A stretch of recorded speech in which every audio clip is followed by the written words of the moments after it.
Asian flavour that you've got this afternoon. Now, if I look a little bit disturbed or shocked, is that as I was walking in here today, I was looking at Ian Botham's Twitter feed. I don't know if any of you have seen it recently. There's some quite shocking stuff on there. What I saw was that he was tweeting India's scorecard and from the 5th test, and that was quite shocking. But more seriously, I think some of you, if you don't get that joke, I think you need to check out his Twitter feed. Actually, the performance this year again for English cricket, the Test series with India, it's been a great result. I'm really proud of the team. I was lucky enough myself to go along to the 3rd Test in Old Trafford and see that for myself. It was fantastic to see English cricket at its best. So congratulations to everyone involved.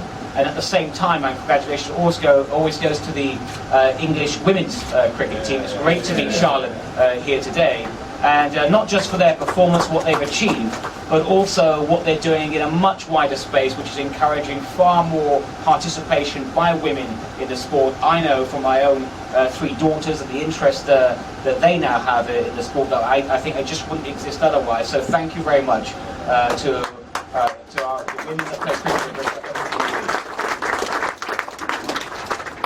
Now, we just heard from NASA that I guess one of the themes of this afternoon is to promote more participation by South Asians. I guess the thing is not in cricket itself, because plenty of South Asians play cricket in Britain, but to see what more can be done to encourage them to go up to a higher level, to a more professional level.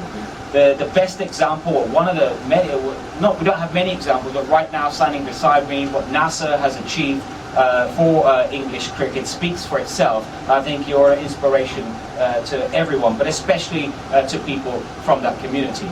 You could also add to that, quite rightly, the man of the moment, Moeen Ali, and the inspiration he gives to thousands of people, hundreds of thousands of young boys across Britain, including those from the South Asian community. In my own case, I was born in Rochdale. I was brought up in a community that was predominantly South Asian, and the very first team sport I ever played, my memories of cricket, and it was probably about the age 5 to 6 onwards. I used to play it on the street every day. My mum had to call me instant, it would get dark. Then I'd go and start bowling at the drain pipe in the yard, and then she'd have to call me in, and so that's how I grew up. When I moved to Bristol, I did the same thing with my friends from all communities, but including from my Asian friends in Bristol. So that's how I grew up, and so I really do understand the participation in that sport from people in that community, and I think about how we can get even more involved in the sport. I think that today is a great start to that. There's a lot more that can be done, but I'm pleased that the ECB is taking this up and trying to promote it as much as they can.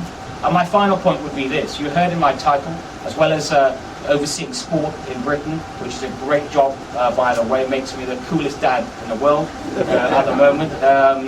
But I also oversee culture, a great culture in our industry. And I think that the two come together. Cricket, in a way, you could say, is part of the British culture. It's part of English culture, certainly. And we should never forget that, just how important it is, whether you play the sport, you watch the sport. It's a very important part of our culture, and we have the ECB to thank for helping us to promote that at all times. So thank you very much. It's great to see you all here. Thank you.